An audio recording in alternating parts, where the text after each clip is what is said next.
Will we or won't we have a recession? Is a soft landing possible? It looks like the experts keep changing their mind. Let me catch you up to date about what they are saying, what I think. We will look at some earnings, and most importantly, we will talk about the week ahead. But before we do that, folks, I want to give you, yes, you right there, a personal shout out. Thank you for watching the channel. Like, subscribe, comment. We are on our way to 50,000 subs. We are less than 1,000 away. Yes, I think we were even less than 900 away. Please help the channel grow. Let's get to 50,000 so we can start planning our event in Vegas. Folks, let's jump to the week ahead. Let's look at the economic numbers and the earnings that may move the market. On Monday, we will get consumer credit. As consumer credit continue to expand and set higher and higher levels. Consumer credit to me is one of those ones that I look at because, again, remember something we looked at last week. I don't remember the exact percentage, the total percentage. I think it was 11, might have been 11.8%. Only 11% of consumer debt in the US is variable or adjustable. 89 or 88% of the debt is fixed. So when I look at consumer credit, I want to continue to poke at that. How much is adjustable and how much is fixed? On Tuesday, we will get 2 Fed speeches, and boy, we are got some hawks coming out. They're talking about multiple rate hikes, folks. Yes, you got to buckle up. There are multiple Fed presidents talking about multiple rate hikes. We will talk about that more on Sunday's daily financial news. Wednesday, we get, there's actually nothing to report. Thursday, CPI. CPI is a big deal. Consumer Price Index.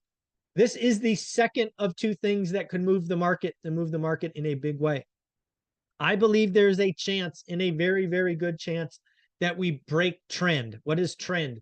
I think we've had 11 or 12, maybe even 13 down months. I believe that might reverse. In fact, I'm going to say it right here, right now. I think it does reverse. From memory, we were at 3%. I think there's a very good chance we go to 3.1, 3.2, possibly even 3.3 on headline. That said, headline could go up, but core could fall because we are 1 month away from seeing meaningful shelter inflation fall. Some of that may show up this report. I think it starts to show up meaningfully next month. We will also get the weekly unemployment claims. Again, folks, that's the one report we get every Thursday that we have to watch. That is the earliest indicator, in my opinion, that the job market is cracking or breaking. We have seen a cycle high thus far of about 264,000. I think last week was 229,000 or 227.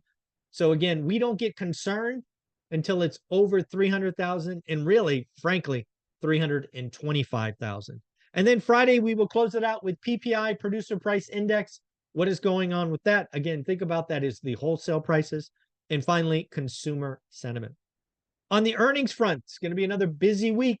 We got Palantir, Tyson Foods on Monday, UPS, Lyft, and SeaWorld on Tuesday, Disney and Wynn Resorts on Wednesday, US Foods, Six Flags, and Ralph Lauren.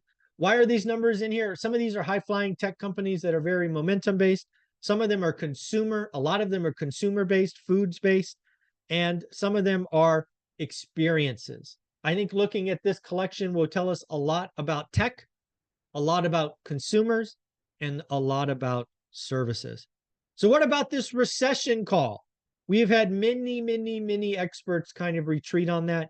JP Morgan, no recession in 2023. In fact, they now expect Q3 GDP to be a whopping 2.5%.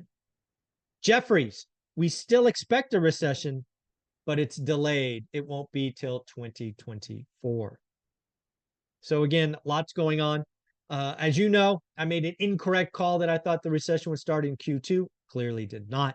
I am not yet here talking about when I think the recession will start. I'm still looking at the numbers. I will say this, we will have a recession.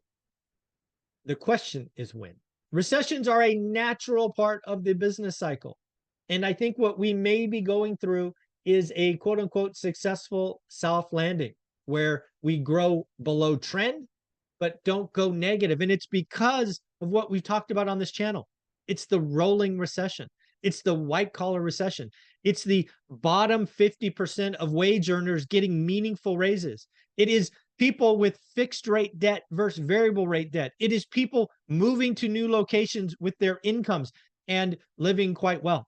I think there is a very good reason that the structural makeup of many cities and locations in the country are not captured in reports by the Census Bureau and other locations. Pretty interesting. How about a house that had a motivated seller? A couple of things going on. Remember what I've talked about, as I think there is going to be some opportunity in the luxury market. Folks, there was a New York penthouse in the Woolworth building asking $110 million. It just closed for $30 million. Folks, that is an over 70% drop. When you gotta sell, you gotta sell. So again, remember, there is opportunity out there. If you write shoot, 30 million on 110, that's a heck of a disrespectful offer. But those are the things that can happen. Where were the jobs? I looked at a jobs report again that came out on Friday. We talked about that in the August 4th daily financial news. Where are the jobs? Healthcare, 87,000. Construction, 19,000. Financial, 19,000. It looks like IT lost 12,000. We've got some calls on home prices. Realtor.com thinks prices are going down, down, down. Not much, but they're going down. Negative 0.6 over the next 6 months. Got a report that said home prices hit records in 60% of the largest metros. Yes, folks, it looks like the average equity per homeowner sits at roughly $200,000. $200,000 equity. If you own a couple houses, you're doing pretty good. There's only 344,000 homes underwater. 344,000 homes underwater. Pretty wild. And there's 16 trillion. Yes, folks, 16 trillion in tappable equity. What is tappable equity, you ask? Folks, that is the value that is below the 20% threshold. So if you have a home that's worth 200,000, you can get a loan up to 160,000. That extra 40 is not tappable. Below the 160, they call tappable equity. And there is $16 trillion in tappable equity. Is buying a home today a good idea or not? Well, I got to tell you, I think doing the work is a great idea. I think we are heading into a slower market with higher rates. I think the winter season is always slower. I think this season is going to be particularly slow. I called earlier and will continue to call that I think the August existing home sales reported in September will be below 4 million. What does that mean to you? It means do the work. It means get the course how to get started one rental at a time. Get your buy box. Get disciplined. Look at it every day. Understand what the average yield is in your buy box, and then go write great offers. And then lastly, when you buy the course, make sure you join the Facebook group. The private Facebook group is called One Rental at a Time Works. You need to ask to join. I then will personally go validate your purchase and then let you in. I get dozens of requests a day. Most of them get declined because they want to join without paying the price. This group is fun. It's thousands of members doing the work, encouraging and asking questions.